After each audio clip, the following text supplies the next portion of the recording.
thanks for stopping by.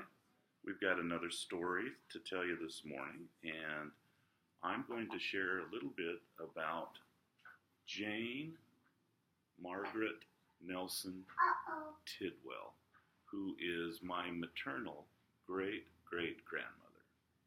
And we have an audience here today, too, so you might hear some talking here a little bit, and that's just fine. So, anyway. Jane Margaret Nelson Tidwell was born in Smithfield, Utah. And back then, Brigham Young sent a lot of the saints up to the Cache Valley area. And in Smithfield, there was actually a fort where all the saints lived inside the fort. And the story is that Jane Margaret was the very first girl that was born inside of Smithfield Fort. Now, there was a lot of problems with the Indians up in Smithfield, but after a time, Brigham Young, actually, I have a quote here. Brigham Young told the saints it was better to feed Indians than to fight them. And so after a time, some of the families started to move out of the fort into the Smithfield area and actually settled a lot of the Cache Valley area. So the story is told that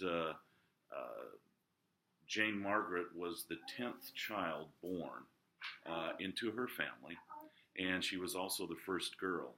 And the joke was that her father said that if she was a boy, or was born a boy, he would have donated her to the church's tithing. But since it was a girl, they decided that they would keep her. And she laughed about that all through her life. She actually died just a few months before I was born, so I never did know her. But I just wanted to tell you a couple stories about her today, if I could. Her parents actually joined the church, the Nelsons, in Ireland. And so this is where we get some of our Irish relatives from. Just a side story, when we lived in Berlin, my office was directly above the Irish embassy. And those guys used to always tell me, they said, and I can't do it, but we'd have to have Mom do it with an Irish accent. But she said, if you can prove direct line ancestors to Ireland, we'd be happy to get you a passport. And at the time, I wasn't too up on family history, so I knew we had Irish ancestors, but didn't know who they were. And I've played with the idea of maybe getting an Irish passport now. I don't know if the rules are still the same or not. I just thought that was kind of interesting. So anyway, they joined the church after accepting the gospel. This was Jane Margaret's parents, accepted the church in Ireland and lived in a little log hut inside the fort, in the Smithfield Fort, to protect them from the Indians. So eventually they moved out. They were very strong in the church. Jane Margaret actually served 6 years as a primary president, and then they made her the Relief Society president up at Smithfield, where she served for 18 years as the Relief Society president. And I know the church was a little bit different back in those days, but anytime you serve that long, that's a labor of love. She lived on her own well into her 90s. She actually passed away when she was 92 years old. And for the last several years of her life, she was blind. She couldn't see, but she continued to live on her own. And every day it says here that a lot of the children who lived in the area, they called her Grandma Tidwell. And they would stop by on their way home from school, and they would thread needles for Grandma Tidwell. And then they would pin them in the curtain next to a chair, so that even though she was blind, she could feel and find the needles.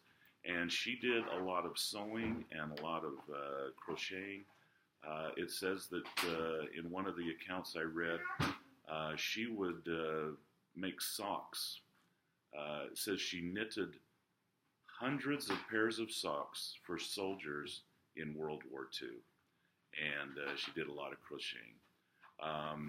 She would always keep her house very clean, even when she was blind. And when children would come by to visit her, she would ask them to go check the sink in the kitchen to make sure it was clean. And if it wasn't, she would have them clean it for her. So she kept a very clean kitchen. She also was famous for what were called poor man cookies. These are sugar cookies. The note I have here says that they were plain sugar cookies with cinnamon and sugar sprinkled on top, and those were poor man cookies. So now, by a lot of worldly standards, Jane Margaret maybe lived a very simple life, but as far as an example of faith and dedication and service, I think this is an ancestor that we can take great pride in, and her love, her service, and her dedication can be an example for us all. So, thanks for stopping by. We'll see you again next time. Take care. Bye.